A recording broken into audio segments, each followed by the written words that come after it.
जय जिनेन्द्र। तीन भुवन में सार वीतराग विज्ञानता, शिव स्वरूप शिवकार नमहु त्रियोग संभारिके। पंडित दौलत राम जी कृत 6 डाला ग्रंथ पर हमारा अध्ययन चल रहा है। सम्यक ज्ञान की चर्चा हम चौथी ढाल के माध्यम से कर रहे हैं और सम्यक ज्ञान की महिमा बताई जा रही है। महिमा क्यों बताई जा रही है? ताकि हम उस सम्यक ज्ञान को प्रकट करें। जगत में भी किसी की भी महिमा बताई जाती है ना, तो किस लिए बताई जाती है महिमा? कि आप भी वैसा करो। जैसे हम हमारे पड़ोसी की किसी की बात बताएं, अपने घर पर आकर अपने बच्चों से बोलें कि पड़ोसी के बच्चे ऐसे हैं, वो सुबह जल्दी उठते हैं, वो इतनी एक्सरसाइज करते हैं, वो दिन भर कंप्यूटर लैपटॉप पर नहीं बैठते हैं, है ना, मोबाइल पर गेम नहीं खेलते हैं। तो ये सब हम महिमा किस लिए बता रहे हैं? इसलिए नहीं बताते हैं कि हम बच्चों को उनसे जलन करवाना चाहते हैं, बच्चों को उनसे ईर्ष्या करवाना चाहते हैं, या हमें अपने बच्चों से ज्यादा पड़ोसी के बच्चे पसंद हैं। इन सब कारणों से हम उसकी महिमा नहीं बताते हैं। क्यों बताते हैं महिमा? ताकि तुम भी वैसे बन जाओ। ये तो एक जनरल, बाकी भी किसी की भी महिमा हम बताएंगे संसार में किसी को, तो इसीलिए कि तुम भी वैसे बनो, है ना। मुख्य मुख्य उद्देश्य तो वही होता है उस बात को बताने के पीछे। तो उसी तरह यहाँ पर सम्यक ज्ञान की महिमा दौलत राम जी साहब अलग अलग तरीके से बता रहे हैं। 4-5 छंद उन्होंने सम्यक ज्ञान की महिमा के लिए दिए। जब इतनी छोटी सी 6 डाला लिखी, उसमें समझो 6 छंद उन्होंने सम्यक ज्ञान की महिमा के लिए दिए, तो कितना महत्वपूर्ण उस विषय को समझा होगा उन्होंने। और भी इस ढाल को 15 ढाल की जगह 15 छंद की जगह 10 छंद में भी समाप्त कर सकते थे इस ढाल को, कि भाई सम्यक ज्ञान ऐसा सम्यक दर्शन के साथ होता है, सम्यक ज्ञान में के इतने भेद हैं, सम्यक ज्ञान में ये दोष नहीं होते हैं। कल हमने बात की थी ना, संशय विपर्य अनध्यवसाय नहीं होता है ना। तो ये 3 छंद 3 बातें बता के खत्म कर देते वो, किंतु उन्होंने 10 छंद तक लिखे, 9 या 10 छंद, उसके बाद देश चारित्र का वर्णन प्रारंभ किया। मतलब कि वो सम्यक ज्ञान को इतना महत्वपूर्ण मानते हैं कि कैसे भी हम उस सम्यक ज्ञान को प्राप्त कर लें। इसलिए उसकी इतनी महिमा दौलत राम जी साहब हमें बता रहे हैं। कल हमने चर्चा की थी उसके कि सम्यक ज्ञान में के सम्यक ज्ञान की क्या महिमा है और मनुष्य भव की क्या दुर्लभता है। देखिए मैं स्क्रीन शेयर करती हूँ। मनुष्य पर्याय क्यों दुर्लभ है? कि अगर एक बार मनुष्य पर्याय चली गई तो वापस मिलना बहुत मुश्किल है। कल ये हमने ये फोटो वाला देखा था ना, 1 मिनट, ये देखा था ना कल हमने कि क्या लिखा था कि यह मानुष पर्याय सुकुल सुनियो जिन वाणी, यह विधि गए न मिले सुमणि जो उदधि समानी। इसके लिए फोटो था कि रत्न अगर समुद्र में गिर गया है तो उसे पाना कितना मुश्किल है। मुश्किल क्या, इम्पॉसिबल ही है। करोड़ों अरबों में किसी एक को रत्न मिल जाए, तो वैसे ही मनुष्य पर्याय इतने सारे स्थावर त्रस सब पर्यायों को छोड़कर एक मनुष्य त्रस पर्याय प्राप्त की। बाकी त्रस पर्याय मतलब नरक, देव और तिर्यंच की त्रस पर्याय छोड़कर मनुष्य की त्रस पर्याय को प्राप्त किया। तो अब इस अवसर को हमें जाने नहीं देना चाहिए। तो अब अवसर मिल गया है, मनुष्य पर्याय मिल गई है, तो अब क्या करें? नेक्स्ट स्टेप क्या है कि क्या है सम्यक ज्ञान, उसे प्राप्त कर लो। देखिए छंद नंबर 7 पर हमें चर्चा करनी है। एक बार छंद बोलते हैं। ये क्या है इसका हेडिंग? ग्रंथकार कविवर पंडित दौलत राम जी सम्यक ज्ञान की महिमा दर्शाते हुए कहते हैं। यहाँ भी सम्यक ज्ञान की महिमा ही बता रहे हैं दौलत राम जी साहब। चलिए बोलते हैं एक बार। धन समाज गज राज बाज तो काज न आवे, ज्ञान आपको रूप भय फिर अचल रहावे।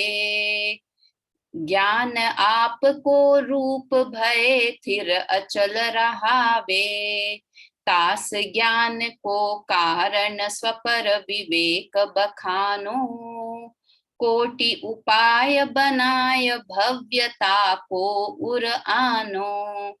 क्या कह रहे हैं कि अब मनुष्य पर्याय मिल गई। अब मनुष्य पर्याय में क्या हुआ कि बहुत सारी धन सामग्री मिल गई, बहुत अच्छा परिवार मिल गया, बहुत रहने के ऐशो आराम की सारी चीजें मिल गई।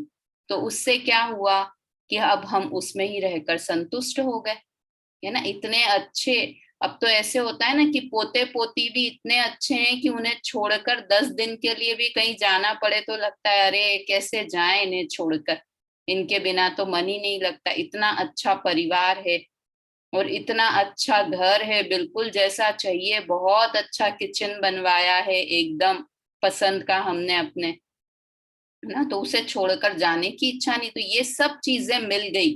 तो अब बस हमें तो जो मनुष्य पर्याय में चाहिए था हमारे लिए तो यही स्वर्ग है, ऐसा हम मान लेते हैं। जब पुण्य के उदय में सामग्रियां मिलती है ना, तो फट से ये सोचने में आ जाता है कि अरे हमें तो, मुझे तो धरती पर ही स्वर्ग है।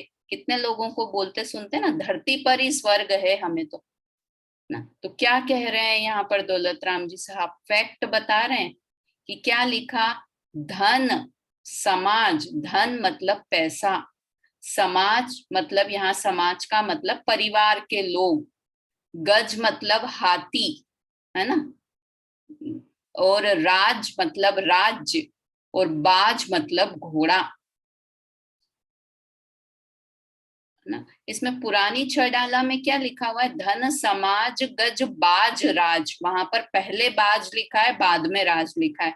पर ठीक है, वो तो ये सारी चीजें मुझे इसीलिए थोड़ा कंफ्यूजन हुआ तो देख के।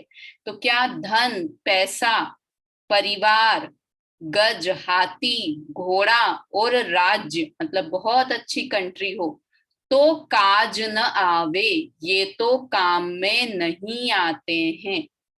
लगता है ऐसा कि ये काम में नहीं आते हैं? लगता है एक बार भी, राजरानी आंटी, लगता है एक बार भी ऐसे कि मुझे मेरे परिवार के लोग काम में नहीं आते हैं, पैसा काम में नहीं आता है? दूर क्यों जाते हैं, अभी कोरोना का ही एग्जाम्पल लेकर देख लेते हैं। क्या हुआ, बहुत पैसा है हमारे पास, मतलब लिटरली मेरे पहचान वाले ऐसे लोगों को देखा कि बहुत पैसा था। अंकल थे, मतलब बाबूजी के काफी एज वाले थे वो, 80 इयर्स के होंगे, 70 80 इयर्स के, बहुत पैसा था। लास्ट में कोरोना हो गया, तो अब तो ये दिक्कत कि उन्हें हॉस्पिटल कौन लेकर जाए। टेस्ट करवा लिया, टेस्ट में पॉजिटिव आ गए, है ना। तो रूम में बंद थे, वो बुखार बहुत तेज। क्या करे पैसा और क्या करे परिवार के लोग। ऐसा नहीं था कि परिवार के लोगों को उनसे प्रेम नहीं था, बहुत प्यार था उनसे, बाऊजी बाऊजी करते थे सब लोग।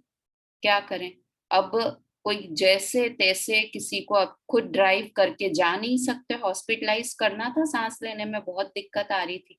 तो क्या किया कि भाई कैसे भी अरेंज करके ड्राइवर और डबल मास्क वास्क लगाकर ले जाने के लिए निकले घर से, ना। शाम की 4 बजे की बात होगी कुछ, कि पॉजिटिव आए और बिल्कुल सांस लेने में दिक्कत हो रही थी, तो निकले 4 बजे हॉस्पिटल तक जाने के लिए। मतलब मुश्किल से तो एक ड्राइवर पीछे उन्हें लेटाया और आगे भाई साहब थे एक हमारे जो पहचान के, वो आगे बैठे। अब पीछे वो सांस लेने में दिक्कत आ रही, 3 4 हॉस्पिटल्स में घूमे, कोई लेने के लिए तैयार नहीं। वो बहुत पुराने उसी शहर में रहने वाले थे, ऐसा भी नहीं कि डॉक्टर से पहचान नहीं थी, पर क्या करें, सारे हॉस्पिटल्स फुल थे, है ना। कोई हॉस्पिटल लेने के लिए, मतलब बरसों से वो 80 साल से बाबूजी वहीं रह रहे थे, उसी जगह पर रह रहे थे, उसी सिटी में रह रहे थे, किंतु कोई हॉस्पिटल वाले की नहीं, सॉरी कुछ नहीं हो सकता है, नहीं जगह, बेड खाली नहीं है। उसके बाद मतलब अभी तो मैं बता रही हूँ कि ये पैसा परिवार के लोग क्या कर सकते हैं। चौथे पांचवे हॉस्पिटल में गए वो, कि भाई कैसे भी आप तो ऐसे करो कि पैसेज में इनको भर्ती, बस ऑक्सीजन दे दो, तो पैसेज में रखने के लिए तैयार। तो उतर के भाई साहब तो बात करने गए हुए हैं, और वो ड्राइवर भी बाहर उतरा, और कार के अंदर ही उनकी डेथ हो गई। मतलब सोचो, वो उनको 10 मिनट के लिए भैया अंदर बात करने के लिए गए होंगे कि बात करके आऊं मैं सेट करके और इनको अंदर लेके जाता हूँ, और वो अकेले कार में, कोई एक घर का मेंबर साथ में नहीं था। समझ में आ रहा है?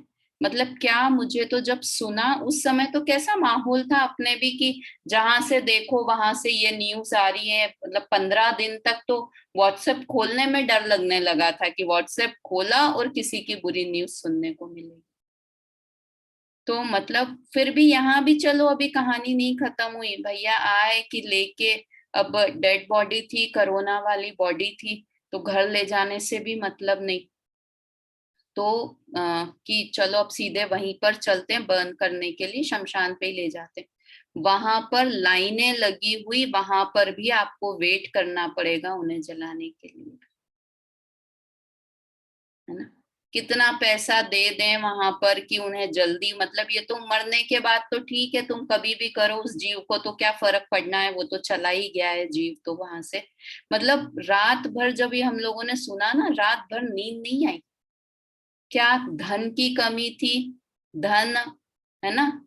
धन और क्या क्या बताया अभी यहाँ पर देखो छंद में, क्या क्या बताया, धन, गज, राज, है ना, समाज, धन, समाज, समाज मतलब परिवार, परिवार के लोग, और पूरा भरा पूरा परिवार, 4 लड़के हैं और सबके बेटा बहू आ गए, पोता पोती हो गए, उनके भी शादियां हो गई, सब इतना भरा पूरा परिवार, और एक मेंबर साथ में नहीं था।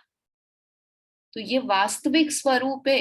कई बार तो क्या होता है कि लोग स्वार्थी हो गए कि आपको चलो कोई देख रेख करने वाला नहीं था, किंतु इस कोरोना काल में तो सबकी सबकी समझ में आ गया ना कि परिवार के लोग भी काम में नहीं, आना चाहे तो भी काम में नहीं आ सकते।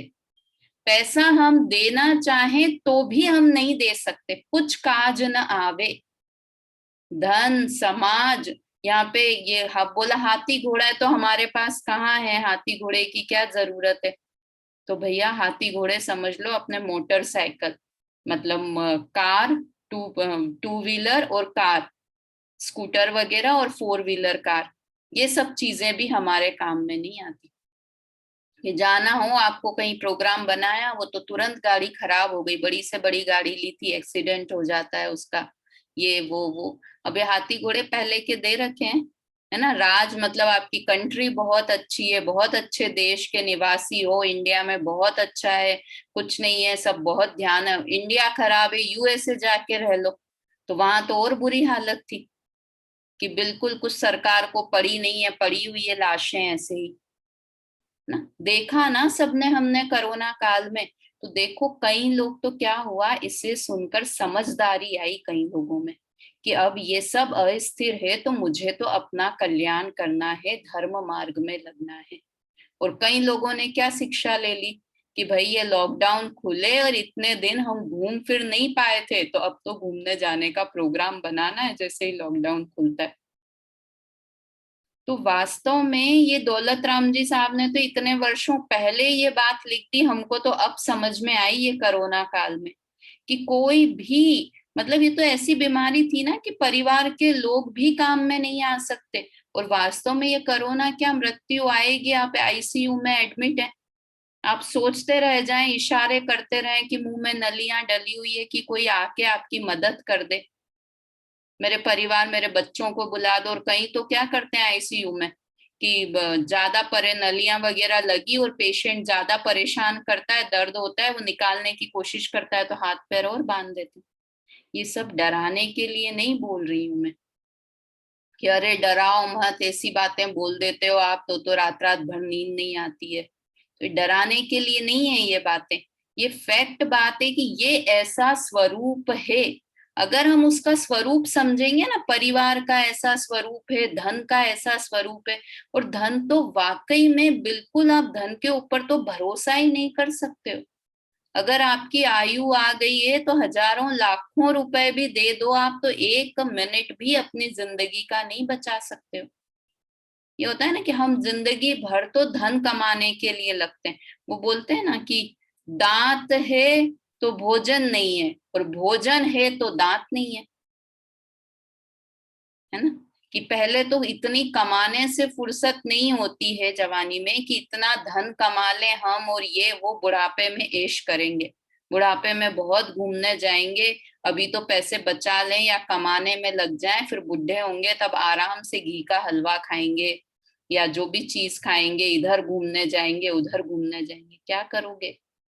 शरीर ही साथ नहीं देगा। बहुत खाने की इच्छा होगी पर डाइजेस्ट ही नहीं होगी कोई चीज। घूमने जाने की इच्छा और घूमने जा नहीं सकते कि नहीं हम तो हम भले और घर भला, कितनी बार सोच लेते हैं कि नहीं ऐसे। ये सारी बातें डराने के लिए नहीं है, वस्तु स्वरूप समझेंगे तो इससे डर नहीं लगेगा। अगर हमें पहले से ही पता हो कि मेरा अगर समय आ गया है तो मुझे धन काम में आने वाला नहीं है, तो हम दुखी नहीं होंगे कि ठीक है मेरा समय आ गया है, कितना भी पैसा लगा ले मेरे बच्चे परिवार के लोग, किंतु कुछ नहीं हो सकता। बीमार हैं और परिवार के कोई लोग नहीं आ पाए तो हम दुखी नहीं होंगे, समझेंगे कि परिवार की यहीं तक की मर्यादा है, इससे आगे कुछ नहीं कर सकते, मेरे पुण्य पाप का उदय है जैसा है। तो वस्तु स्थिति समझाने के लिए यहाँ पर दौलत राम जी साहब ने ये बात लिखी कि धन समाज गज राज बाज तो काज न आवे। ठीक है, कुछ काम में, ये सिर्फ मृत्यु के समय के काम की बात नहीं है, हर चीज के लिए सुख दुख भोगना है तो अकेले भोगना है, कोई परिवार धन पैसा गाड़ी घोड़ा नौकर चाकर कोई काम नहीं आएंगे। सुख दुख भोगने में, मृत्यु के समय में, अगले भव में कहीं पर भी कुछ काम आने वाले नहीं हैं। तो इन सब से दृष्टि हटाओ। तो क्या करें कि अगली लाइन में बता दिया सुखी होने का रास्ता भी कि इनसे डरो मत। क्या है? ज्ञान आपको रूप भय फिर अचल रहावे। अगर ज्ञान आपका रूप बन जाता है, सम्यक ज्ञान, कौन सा ज्ञान? कि सम्यक ज्ञान वो अपनी आत्मा का स्वरूप है। आपको रूप, आपको मतलब आत्मा का, मेरा स्वरूप है। और वो कैसा है? कि स्थिर है। स्थिर मतलब हमेशा रहने वाला, अचल है और स्थिर है ना। अचल है मतलब चलायमान नहीं होगा कि खत्म हो जाए, कम हो जाए, ज्यादा हो जाए। और स्थिर है मतलब हमेशा रहने वाला है ना। एक चीज से यहाँ क्या लाइन है? ज्ञान आपको रूप भय स्थिर अचल रहावे। एक लाइन में तो बता दिया है तो हम दुखी हो गए, और दूसरी लाइन में एकदम प्रसन्न कर दिया दौलत राम जी ने।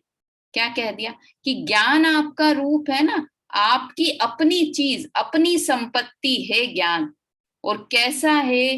कि एक बार प्रकट हो गया तो प्रकट हो गया, तो आप तो कह रहे हो ज्ञान मेरा ही है।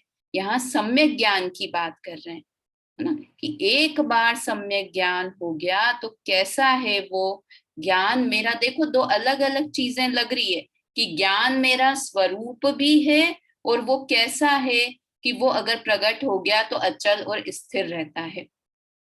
तो इसका मतलब स्वरूप है तो प्रकट हो गया, कि स्वभाव तो है ही ज्ञान मेरा, किंतु पर्याय में जब सम्यक ज्ञान मैंने प्राप्त कर लिया तो सम्यक ज्ञान कैसा है? कि हमेशा रहने वाला है। देखो आपने, ये अपन ने पहले भी बात की है या आपने सुना होगा कि विग्रह गति, विग्रह गति किसे कहते हैं? कि एक शरीर को छोड़कर जब दूसरे शरीर को धारण करे जीव, तो उसके बीच का काल होता है, उसे क्या कहते हैं? विग्रह गति कहते हैं ना। तो समझो मेरी यहां से मृत्यु हुई और मैं मरकर देव पर्याय में समझो मेरा जन्म हुआ, तो क्या होगा? कि मैंने जितना भी मेरा धन थी, दौलत थी, परिवार था, सब कुछ तो यहीं रह गया ना। जो मेरा शरीर था, बहुत सुंदर शरीर, बहुत काले बाल जो भी थे, वो सब के सब यहीं रह गए। पहले तो परद्रव्य यहीं रह गए, उसके बाद शरीर भी यहीं रह गया। अब आत्मा के साथ क्या क्या गया अगले भव में? विग्रह गति में क्या क्या जाते हैं? कौन कौन से दो शरीर जाते हैं? ध्यान है सुनीता आंटी, कौन से दो शरीर जाते हैं विग्रह गति में? तेजस शरीर और कारमान शरीर, है ना। तो तेजस शरीर और कारमान, कारमान मतलब अगले शरीर, अगले गति में आपके साथ आपके कर्म जाएंगे, आती है ना। स्वयं किए जो कर्म शुभाशुभ फल निश्चय ही वे देते। इस गति में बांधे हुए कर्म हैं या पहले के भी हैं, जितने कर्म हैं उतने कर्म साथ में जाएंगे। ठीक है, एक तो कर्म जाएंगे। दूसरी क्या चीज है कि मैंने यहाँ पर बहुत सारी चीजें याद की थी, बहुत याद किया था, पूरा तत्वार सूत्र याद था, पूरी छह डाला याद थी, बहुत सारी स्तुतियां याद थी। मैं यहाँ पर बहुत बड़ा डॉक्टर था, सीए था, जो भी था, और मुझे बहुत सारा ज्ञान था। हर्षित में आर्किटेक्ट था, बहुत ज्ञान था, सारी चीजों का ज्ञान था मुझे। तो अब क्या होगा कि ये सारा ज्ञान मुझे है, तो ये ज्ञान मेरे साथ में अगले भव में जाएगा। मैंने सात तत्व के नाम यहाँ याद कर लिए, देवगति छोड़ो, समझो मैं कहीं दूसरे ही मनुष्य पर्याय में मेरा जन्म हो गया, देव को तो क्या अवधि ज्ञान है, और ये तो अगर किसी दूसरे मनुष्य भव में, मनुष्य में ही मेरा जन्म हो गया, तो मुझे अब वापस वहां जाकर सात तत्व के नाम याद करने पड़ेंगे या नहीं करने पड़ेंगे? कि जितना यहाँ याद था वहां जन्म हुआ मेरा, तो जितना यहाँ का ज्ञान था वो ज्ञान साथ में चला गया, वो तो नहीं जाता है। नहीं तो क्या होगा कि अभी हमारे घर में कोई बच्चे का जन्म हुआ, तो वो तो पूरा, वो पिछले भाव में डॉक्टर था, तो यहाँ पर तो 6 महीने का एक डॉक्टर हो गया, 6 महीने का बच्चा एक डॉक्टर रूप में हो गया। तो फिर यहाँ तो कह रहे हैं कि ज्ञान आपका रूप है और वो अचल और स्थिर रहता है, स्थिर रहता है और हमेशा हमेशा साथ में रहता है। तो ऐसा क्यों बोला कि वो इस भव में तो है ही, किंतु सम्यक ज्ञान और सम्यक दर्शन ऐसे हैं कि आपने इस भव में प्रकट किए तो वो अगले भव में भी आपके साथ में जाने वाले हैं। खुशी की बात है या नहीं है? वो ऐसा रत्न है सम्यक दर्शन सम्यक ज्ञान कि जितना आपने यहाँ प्रकट किया पूरा का पूरा आपके साथ अगले भव में जाने वाला है। देखो मैं बार बार इसमें कह रही हूँ कि इस ढाल में जो सम्यक ज्ञान की बात है उसको हम क्षयोक्षम ज्ञान नहीं समझें। क्षयोक्षम ज्ञान समझ में आता है ना, कि जो हमने याद किया है वो ज्ञान करना चाहिए, बहुत पढ़ना चाहिए, बहुत स्वाध्याय, वो सब क्षयोक्षम ज्ञान है। यहाँ तो सम्यक ज्ञान मतलब यथार्थ ज्ञान, सही ज्ञान जो हमने किया है वो सही ज्ञान, सात तत्वों के संबंध में सम्यक दर्शन और सम्यक ज्ञान की जो हम सात तत्वों के बारे में सच्ची श्रद्धा है और सच्चा जानना है, वो अगले भव भी हमारे साथ जाएगा।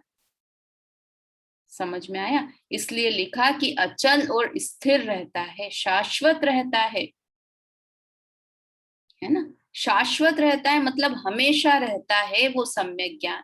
तो ऐसी चीज में अपना टाइम इन्वेस्ट करें ना, हम कहाँ पर अपनी चीजें इन्वेस्ट करें कि भैया वो आज है, हम ऐसी प्रॉपर्टी खरीदें कि आज तो है किंतु वो कल पता नहीं उस फ्लैट का क्या होगा, गिर भी सकता है, ये भी हो सकता है। तो उस जगह हम अपना धन इन्वेस्ट करते हैं, अपना टाइम इन्वेस्ट करते हैं जो नहीं रहने वाली है चीज उसके ऊपर। तो हम सम्यक ज्ञान के ऊपर अपना टाइम लगाए ना, क्योंकि वो ऐसा है कि एक बार प्रकट हो गया तो जब तक आप हो आपके साथ में रहेगा। समझ में आ रहा है? तो इसलिए देखो लौकिक में भी बताते हैं ना, जब पहले अपन स्कूल वगैरह में पढ़ते थे तब क्या बताते थे, वहां तो क्षयोक्षम ज्ञान की भी बात करते थे कि विद्या, या विद्या मतलब नॉलेज, नॉलेज कैसा होता है कि उसे कोई चोर चुरा नहीं सकता है ना, और चोरी नहीं हो सकता है, उसको बंटवारा नहीं हो सकता है। कि हमारे घर में चोर आ जाए तो क्या कहा कि सब सामान ले जाए चोरी करके, और जो जिसको अक्ल है, समझदार है, मतलब मैं ये यहाँ की लौकिक बाहर की विद्या की बात कर रही हूँ मैं, तो उसे बहुत नॉलेज हो, बहुत बड़ा वो सीए हो और उसका सब कुछ चोरी चला जाए, अब वो कितना डरेगा? क्या कहेगा, जा ले जाता है तो ले जा, मैं तो 1 साल में वापस इतनी प्रॉपर्टी खड़ी कर लूंगा। क्यों? विद्या का बल बोलता है। इसीलिए कहते हैं कि जब विपत्ति आती है ना, तो अज्ञानी या मूर्ख लोग तो विचलित हो जाते हैं विपत्तियों में, किंतु जो समझदार होते हैं, ज्ञानी होते हैं, मतलब मैं यहाँ लौकिक वाले ज्ञानी की बात कर रही हूँ कि पढ़े लिखे होते हैं, जो लोग पढ़े लिखे होते हैं वो लोग घबराते नहीं है। विपदाओं से? क्यों नहीं घबराते कि ये सब चला गया तो गया ना, मैं तो वापस ऐसा का ऐसा एम्पायर नया खड़ा कर सकता हूँ। तो जब लौकिक विद्या की इतनी महिमा है कि उसे चोर चुरा नहीं सकता, बांट नहीं सकते उसे, वो है ना, बांट की भैया प्रॉपर्टी का डिस्ट्रीब्यूशन हो रहा है, पिताजी की डेथ हो रही है तो प्रॉपर्टी बट रही है, तो अब ज्ञान बांटेगा ऐसे कि मेरे पास जितना ज्ञान है। और तीसरी बात कि ज्ञान एक ऐसी चीज है कि आप जितना दो उतना अधिक बढ़ता है। ये धन वगैरह के लिए तो अपन बोल देते हैं कि भाई ठीक है, जितना दो दान उतना बढ़ता है, किंतु फिर भी वो हमको तो डर तो लगा ही रहता है ना दान के लिए। वो तो ठीक है भैया, इस भाव में दिया और अगले भाव में मिल जाएगा वापस आपको पुण्य, वो भी अच्छे निर्वांछक रूप से धन दान में दिया है, किसी अपेक्षा के नहीं दिया है धन दान में, तो आपको चलो अगले भाव में वापस वो धन मिल जाएगा। समझ में आया? तो अब किंतु ज्ञान तो कैसा है कि आप जितना बांटोगे उतना अधिक बढ़ता जाएगा। ज्ञान ऐसी चीज है। तो जब ये लौकिक विद्या की, लौकिक क्षयोपशम ज्ञान की इतनी महिमा है, तो सम्यक ज्ञान तो खाली इस भव में भी नहीं, अगले भव में भी हमारे साथ जाने वाला है। तो करें अपना टाइम इस सम्यक ज्ञान को प्राप्त करने में इन्वेस्ट करें हम। ऐसी शिक्षा दे रहे हैं दौलत राम जी। मतलब बहुत बहुत ही मस्त, ये ऐसे सारे छंद है ना कि इनके ऊपर तो बहुत सारी बार बात होनी चाहिए, बार बार इसका विचार चिंतन होना चाहिए, है ना। ये 2 लाइनें हो गई। ज्ञान आपको रूप भयो, ज्ञान सम्यक ज्ञान है वो आत्मा का स्वरूप है। और कैसा है कि जो प्राप्त होने पर कि अचल रहता है, स्थिर रहता है, रहावे स्थिर रहता है और अचल रहता है ना। ये समझ में आ गए ना। गज राज बाज, गज मतलब हाथी, राज मतलब राज्य और बाज मतलब घोड़ा, ये हमारे काम नहीं आते हैं।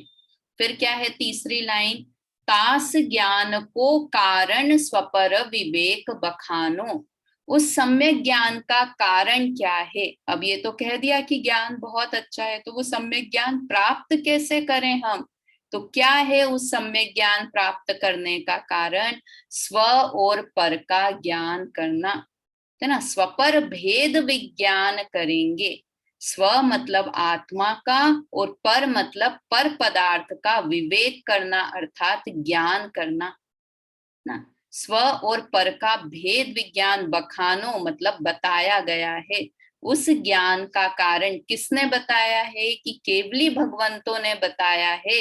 उस ज्ञान का कारण स्व और पर का भेद विज्ञान है, अर्थात क्या मैं हूं, क्या मेरा है ऐसा, और क्या पर है और क्या मेरा नहीं है ऐसा। ऐसा स्व और पर का भेद विज्ञान वो उस सम्यक ज्ञान का कारण है। समझ में आया? तो कर सकते हैं कि नहीं कि क्या मेरा है, तो बोल दिया ये मोबाइल मेरा है, ये सही है कि नहीं है? कि नहीं है भाई, ये तो परद्रव्य है, ये पुद्गल है और मैं जीव हूं। तो सबको ऐसे छांटते जाओ कि क्या क्या पुद्गल है। कपड़े हैं वो मैं हूं कि नहीं, ये तो पुद्गल है। दुकान है, व्यापार है, ये मैं हूं, नहीं ये तो पुद्गल है। तो अब जीव में आ गए कि परिवार के लोग मेरे हैं कि नहीं, वो तो परद्रव्य हैं, वो भी मेरे लिए, क्योंकि वो मेरे साथ हमेशा रहने वाले नहीं हैं। तो इसलिए अपना और पराया भेद विज्ञान कर लो। ऐसा 2 कॉलम बनाओ कि क्या क्या मेरा है और क्या क्या मेरा नहीं है।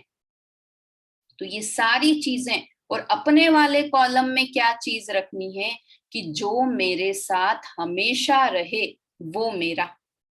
क्या रखनी है, ये स्वपर भेद विज्ञान की बात कर रही हूँ। स्व और पर का भेद विज्ञान कैसे करना कि क्या मेरा है और क्या पराया है। तो मेरे वाले कॉलम में क्या रखना कि जो मेरे साथ हमेशा रहे वो मेरा, है ना। तो हमेशा रहे, आपकी परिवार के लोग, मेरे बच्चे अपने हमेशा हमेशा रहेंगे आपके साथ? नहीं रहेंगे।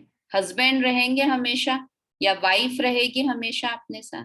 नहीं रहेंगी। ये जो कहते हैं ना अपन कि 7 जन्मों का नाता है, ये दादा है ना, डॉक्टर हुकुमचंद जी भारेल, दादा, छोटे दादा, वो तो बहुत अच्छे से कहते हैं कि ये नेमी राजुल का भी हम संवाद बताते हैं तो ऐसे कि 7-7 भवों से हम तुम्हारे साथ हैं। तो वास्तव में कुछ ऐसे पति पत्नियों के रिश्ते 7-7 भवों के नहीं होते हैं। कुछ जरूरी नहीं है एक साथ रहने वाले आप कहाँ हो, आपके हस्बैंड कहाँ है, बच्चे कहाँ है, माँ कहाँ है, बाप कहाँ है, सब अलग अलग जाने वाले हैं। क्यों? अपने परिणाम के हिसाब से ना। देखते हैं ना कितने लोग थे परिणाम के हिसाब से। राम लक्ष्मण सीता तीनों मैक्सिमम टाइम साथ में रहे और तीनों अलग अलग गति में चले गए। एक नरक, एक स्वर्ग, एक मोक्ष। कृष्ण बलराम पूरे ऑलमोस्ट पूरी लाइफ साथ में रहे, एक मोक्ष में चले गए, एक नरक में चले गए। ऐसे भरे पड़े हैं ऐसे। ये चेलना रानी, श्रेणिक राजा, तो ये एक कितना प्रेम था दोनों में, आपस में बहुत प्यार था। मतलब ऐसा कपल तो मिले ही नहीं आपको कभी, इतना प्यार था। तो दोनों साथ में रहे कि श्रेणिक राजा तो नरक में चले गए, वो स्वर्ग में चली गई। तो ऐसा कुछ नहीं है, 7 भवों की प्रीति है और वो हमारे साथ में जाएंगे। कि कौन है मेरा कि जो मेरे साथ हमेशा रहे, सिर्फ इस जन्म में नहीं, जन्मों तक भवों तक मेरे साथ रहे, वो मैं हूं, वो मेरा है। तो कौन है मेरा? कि एक आत्मा ही मेरा है, या कहें ज्ञान दर्शन सुख वीर्य, ये अनंत गुण है ना, वो मेरे हैं। और बाकी ये सब पर है, बाकी सब 2 कॉलम बनाए ना, तो इसमें तो सिर्फ एक आत्मा आया और उसमें बाकी सब पर द्रव्य आ गए। तो दुखी होने की बात है, उनसे झगड़े कर लें परिवार के लोगों से या पर पदार्थों से। तो क्या कहा, मान्यता की बात है, मानने की बात है, उन्हें घर से अलग नहीं करना है, किंतु मान्यता में इस तरह से रखना है कि ये स्व है और ये पर है, ये ही एक सम्यक ज्ञान का कारण है ना।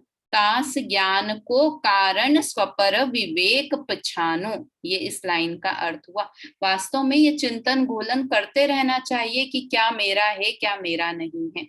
फिर क्या लिखा अगली लाइन देखो दौलत राम जी ने, कोटि उपाय बनाए भव्यता को उर आनो, करोड़ों उपाय करके भी हे भव्य जीव, हे समझदार जीव, ताको मतलब उसको, किसको? सम्यक ज्ञान को, उर मतलब हृदय में, आनो मतलब धारण करो। करोड़ों उपाय करके भी उस सम्यक ज्ञान को हृदय में धारण कर लो। कितनी करुणा है दौलत राम जी की। मतलब ऐसे होता है ना, बच्चों को जैसे समझाते हैं वैसे समझा रहे हैं कि कुछ भी, अभी इसमें आएगा कि मर पच के भी, अमृत चंद्र आचार्य ने लिखा है, मर पच के भी मृत्यु की कीमत पर भी इस सम्यक ज्ञान को प्राप्त कर लो। और क्यों कर लो? क्योंकि ये मनुष्य पर्याय, ये सुकुल, ये सारे जितने हमें संयोग मिल रहे हैं, ये वापिस मिलना बहुत मुश्किल है। मनुष्य पर्याय भी मिल गई, किंतु ये हमको धर्म में रुचि हुई है ना।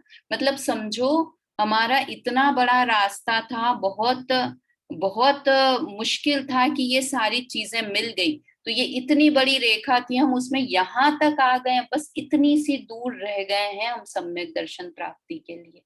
इतना हिस्सा हमने कवर कर लिया है, सिर्फ इतनी सी दूरी रह गई है सम्यक दर्शन, सम्यक ज्ञान प्राप्त करने के लिए। कि अभी मनुष्य पर्याय मिल गई, सुकुल मिल गया, जैन धर्म मिल गया, ये सब भी मिल जाते, किंतु हमें सम्यक दर्शन की, देखो अभी भी ऐसा नहीं है। वैसे अपन बता रहे थे ना कि इतने कम इतने कम इतने कम लोग हैं कि धर्म की बात सुनने वाले भी बहुत कम है। अब धर्म की बात सुनने वाले भी बहुत हैं, किंतु क्या बात सुन के कि ऐसे ऐसे दान देना चाहिए, ऐसी पूजा करनी चाहिए हमें, ऐसे तीर्थ यात्रा करो तो तुम्हारा भला होगा, ऐसे जानवरों की रक्षा करो, ऐसे गरीबों को खाना खिलाओ, तो ये धर्म है। ये धर्म के नाम पे ये उपदेश मिल जाते, किंतु सम्यक दर्शन प्राप्त कर लो, ये उपदेश तो बहुत, मतलब मैं कह रही हूँ ना लिटरली कि मेरे पहचान में ही बहुत सारे लोग हैं कि जो लोग धर्म करते हैं, किंतु क्या पूजा करी, 3 घंटे पूजा कर रहे हैं। मना नहीं है ये करने का, किंतु उससे आगे तो बढ़े। धर्म क्या है? समझने की चीज है धर्म, आचरण में नहीं। समझने तो सही कि धर्म क्या है वास्तव में। समझ में आया? तो इसलिए कह रहे हैं करोड़ों उपाय करके भी, करोड़ों उपाय का अर्थ समझ रहे हैं ना, कि कैसे भी करके जब आ जाती है ना अपने कोई चीज ऐसे हो कि बिल्कुल पसंद ही आ गई हो, तो हम क्या करते हैं कि कुछ भी हो जाए मुझे तो वो चीज चाहिए ही चाहिए। क्या होता है, सबसे पहले रात की नींद उड़ जाती है। अब ये पसंद आने की बात की तो ऐसी बात बताऊं मैं कि कई लोग तो ऐसे हैं कि पसंद आ जाती है ना कुछ चीज की, भाई रात एक दिन देखा कहीं एग्जीबिशन में गए, कोई साड़ी पसंद आ गई, तो रात भर नींद नहीं आएगी, दूसरे दिन वापस जाएंगे एग्जीबिशन में और वो साड़ी लेके आएंगे तब, है ना। तो कोई चीज पसंद आ जाए तो रात की नींदें उड़ जाती। जिस किसी का लव अफेयर हो जाता है ना किसी लड़की के साथ या किसी का लड़के के लड़की के साथ, तो कैसे होता है, या एंगेजमेंट, रातों की नींद खराब हो जाती है कि कैसे भी मुझे तो वो लड़की या वो लड़का चाहिए ही। मूवीज में देखते हैं ना हम, तो फिर क्या करोड़ों उपाय करते हैं, कैसे करना, कैसे भागना, कैसे पटाना घर को, कैसे मम्मी को पटाना, पूरा पूरा पूरा। तो ये चीज तो आत्मा पसंद आ जाए, सम्यक ज्ञान पसंद आ जाए, तो उसे करोड़ों उपाय करके भी उसे धारण करो। ऐसी प्रेरणा दौलत राम जी यहाँ से दे रहे हैं। देखिए एक बार छंद बोल लेते हैं और फिर उसका अर्थ और अन्वयार्थ और अर्थ यहाँ से पढ़ते हैं। धन समाज गजराज बाज तो काज न आवे, ज्ञान आपको रूप भय थिर अचल रहावे, तास ज्ञान को कारण स्वपर विवेक बखानो, कोटि उपाय बनाय भव्यता को उर आनो।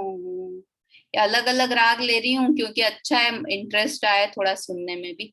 देखिए अन्वयार्थ पढ़ते हैं, अगर हमने कुछ भूल चूक कर दी हो, रह गया हो सुनने में, तो क्या लिखा, पैसा, परिवार, हाथी, घोड़ा, राज्य आदि तो अपने काम में नहीं आते। देखो ये सिर्फ अपन ने उदाहरण दिया मृत्यु के समय, मृत्यु के समय नहीं, आप जिंदगी भर भी देख लो कि ये चीजें काम में नहीं आती हैं, है ना। परिवार के लोग, की परिवार के लोग काम में आ जाए, आप एग्जाम देने जाओ तो आपके परिवार के लोग काम में आएंगे आपको। एग्जाम देने जाओ, आपका बहुत धन आपको काम में आने वाला है। हर चीज में देख लो, हर चीज में, बीमारी में, मरण में, पढ़ने में, लिखने में, हर चीज में, कि ये चीजें काम आने वाली नहीं है। किंतु सम्यक ज्ञान आत्मा का स्वरूप है, जो प्राप्त होने पर शाश्वत अचल रहता है। एक बार प्राप्त हो गया तो फिर वो हमें छोड़कर जाने वाला नहीं है। उस सम्यक ज्ञान का कारण आत्मा और पर वस्तुओं का भेद विज्ञान कहा गया है। इसलिए हे भव्य जीवों, करोड़ों उपाय करके भी उस भेद विज्ञान को हृदय में धारण करो। करोड़ों उपाय करके भी उस सम्यक ज्ञान को प्राप्त करो, भेद विज्ञान को प्राप्त करो। देखो ये यहाँ पर ये सम्यक ज्ञान प्राप्त हुआ, वास्तव में कुछ ऐसे दिए जैसा और रोशनी नहीं होती है, ये तो एक खाली इमेजिन करके बताया है। और क्या क्या काम में नहीं आते हैं, घर, परिवार, ये सब रुपए पैसे वगैरह यहाँ रखे हुए, तिजोरी बनी हुई है, ये सब चीजें, ये फर्नीचर, हाथी, घोड़ा, ये सब कुछ भी काम नहीं आते हैं। भावार्थ पढ़ लेते हैं, क्या लिखा है। धन, संपत्ति, परिवार, नौकर, चाकर, हाथी, घोड़ा तथा राज्यादि कोई भी पदार्थ आत्मा को सहायक नहीं होते, किंतु सम्यक ज्ञान आत्मा का स्वरूप है, क्योंकि यह आत्मा का स्वरूप है। और जो स्वरूप हो उसे उस पदार्थ से अलग नहीं किया जा सकता। क्या कहा कि जो जिसका स्वरूप है ना, वो उस पदार्थ से अलग नहीं किया जा सकता है। जैसे शक्कर का स्वरूप है मिठास, तो मिठास और शक्कर को हम अलग नहीं कर सकते। पानी का स्वरूप है शीतलता, तो हम पानी और शीतलता को अलग अलग नहीं कर सकते हैं। वैसे ही आत्मा का स्वरूप ही है ज्ञान, तो उसमें से आत्मा और ज्ञान को हम अलग नहीं कर सकते। तो कैसा है कि एक बार प्राप्त, किंतु यहाँ सम्यक ज्ञान की बात करें कि सम्यक ज्ञान एक पर्याय है ना। ज्ञान तो गुण है, किंतु सम्यक ज्ञान क्या है? पर्याय है। तो एक बार सम्यक ज्ञान की पर्याय प्रकट हो गई तो फिर वो बाद में प्रकट होने के पश्चात अक्षय रहती है, कभी भी नष्ट नहीं होती। तो आप तो कहोगे पर्याय का तो स्वभाव ही है नष्ट होना, कि एक जैसी पर्याय हमेशा सम्यक ज्ञान बना रहेगा। समझ में आया?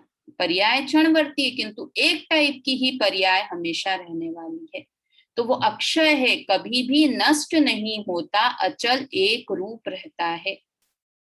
आत्मा और पर वस्तुओं का भेद विज्ञान ही उस सम्यक ज्ञान का कारण है ना? कि क्या मैं हूं और क्या पर है, ऐसा भेद विज्ञान ये सम्यक ज्ञान का कारण है। इसलिए प्रत्येक आत्मार्थी भव्य जीवों को करोड़ों उपाय करके भी उस भेद विज्ञान के द्वारा सम्यक ज्ञान प्राप्त करना चाहिए। कैसे भी करके, मुझे तो वास्तव में ऐसा लगना चाहिए कि एक बार तो, इतनी जिंदगी हो गई सुनते सुनते, रोज यही सुनते हैं, रोज पाठशाला चलाते हो आप और रोज कहते हो कि सम्यक दर्शन करो, सम्यक ज्ञान करो, तो एक बार करके देख लेते हैं ना।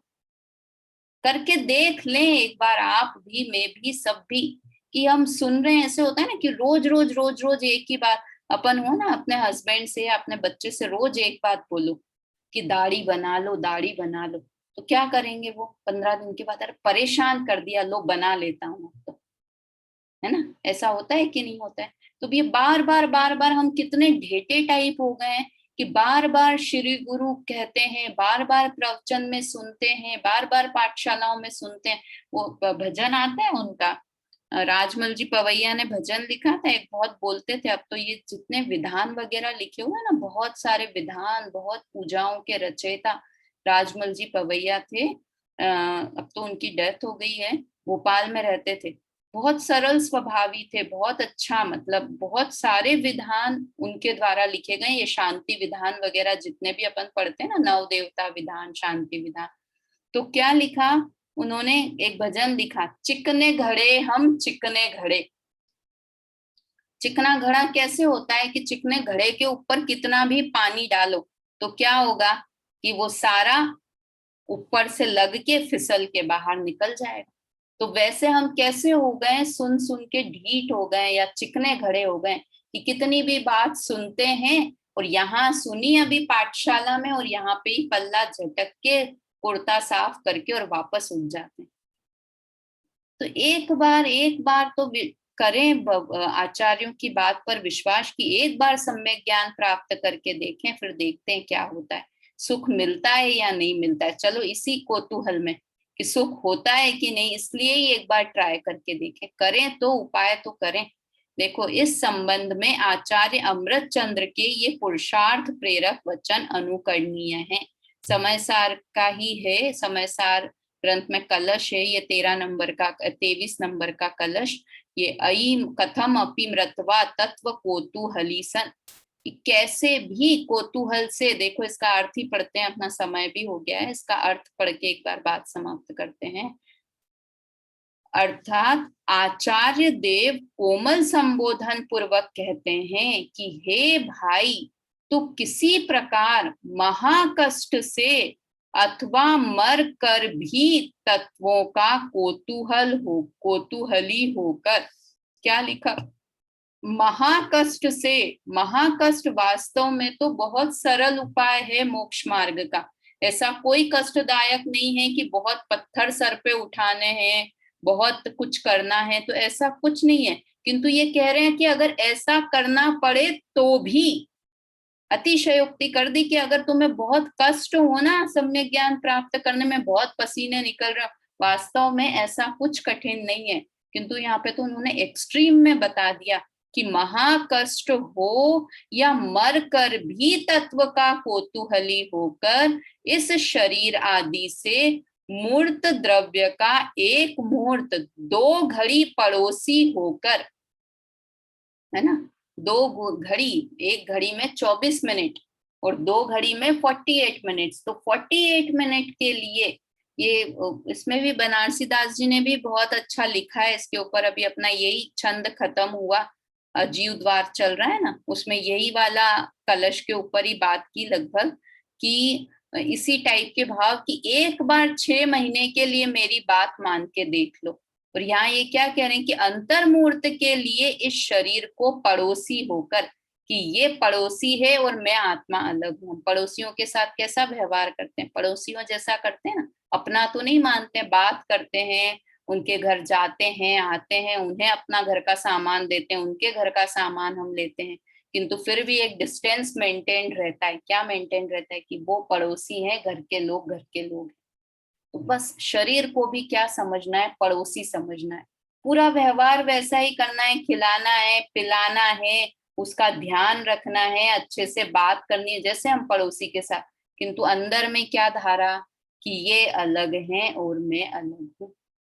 तो वैसे ही इस शरीर को एक बार पड़ोसी होकर देख, आत्मानुभव कर कि जिससे अपनी आत्मा के विलास रूप सर्व द्रव्यों से भिन्न देखकर इस शरीरादिक मूर्तिक परद्रव्य के साथ एकत्व के मोह को शीघ्र ही छोड़ देगा। ये परद्रव्य हैं, ये पुद्गल द्रव्य हैं, इनके साथ मेरा कुछ भी संबंध नहीं है, ऐसा जानकर इससे तू रहित हो। देखो ये आप, ये ना क्या कहते हैं, कोई दौलत राम अमृत चंद्र आचार्य की विशेषता, ये पूरा एक ही सेंटेंस है। ये तो समझो इस कलश का अर्थ है। और जब उन्होंने समयसार ग्रंथ की टीका लिखी ना, तो इतने लंबे लंबे सेंटेंस हैं उनके कि पूरे 8-10 लाइन में एक सेंटेंस खत्म होता है।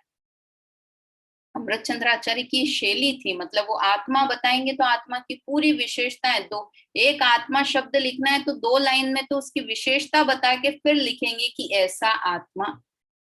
फिर पुद्गल से भिन्न है तो 2 लाइन में पुद्गल की विशेषताएं कि कैसा है पुद्गल, ऐसे पुद्गल से ऐसा आत्मा भिन्न है। तो ये यहाँ भी इतना अच्छा, ये बहुत ही अच्छा है सेंटेंस। ये एक और पढ़ लेते हैं 1 मिनट, गुणभद्राचार्य का आत्मानुशासन में, समय तो हो गया है। अहो जगत में मूर्ख जीवों का को क्या कठिन है, वे तो अनर्थ करें उसका आश्चर्य नहीं है, परंतु नहीं करे वही वास्तव में आश्चर्य है। शरीर को प्रतिदिन पोषते हैं, साथ ही साथ विषयों का सेवन करते हैं। उन मूर्ख जीवों को कुछ भी विवेक नहीं है, विश्वासना करके अमरत्व की इच्छा रखते हैं, सुख की वांछा करते हैं। क्या कहा कि विष भक्षण कर रहे हैं और क्या सोच रहे हैं कि हम अमर हो जाएंगे, है ना। तो वैसे ही विषयों के 5 इंद्रिय के विषयों के सुख भोग रहे हैं और क्या सोचते हैं कि हम सुखी हो जाएंगे। भक्षण तो विष कर रहे हैं और सोच रहे हैं, कोई होते हैं ना सुसाइड कर रहा तो जहर पी रहा और क्या सोचेगा कि मैं तो मरूंगा नहीं, तो उसे मूर्ख कहेंगे ना। इसी तरह के भाव कल के हमारे छंद में भी, अभी समय हो गया है, कल का जो हमारा छंद चलेगा उसी तरह का यही भाव वाला है कि 5 इंद्रियों के विषय भोग कैसे हैं। अभी समय हो गया है, जिनवाणी स्तुति करते हैं। इस छंद के बारे में विचार करना थोड़ा कि कैसे भी, है ना। धन समाज गज राज बाज तो काज न आवे, ज्ञान आपको रूप भय फिर अचल रहावे। तास ज्ञान को कारण स्वपर विवेक पछानो, कोटि उपाय बनाए भव्यता को उर आनो। हे भव्य जीव उस सम्यक ज्ञान को हृदय में धारण करो। चलिए जिनवाणी स्तुति बोल लेते हैं। निज निधि निज में बताई, यह अनंत उपकार है, इसके लिए जिन वाणी माँ को वंदना शत बार है, वंदना शत बार है। जय जिनेन्द्र।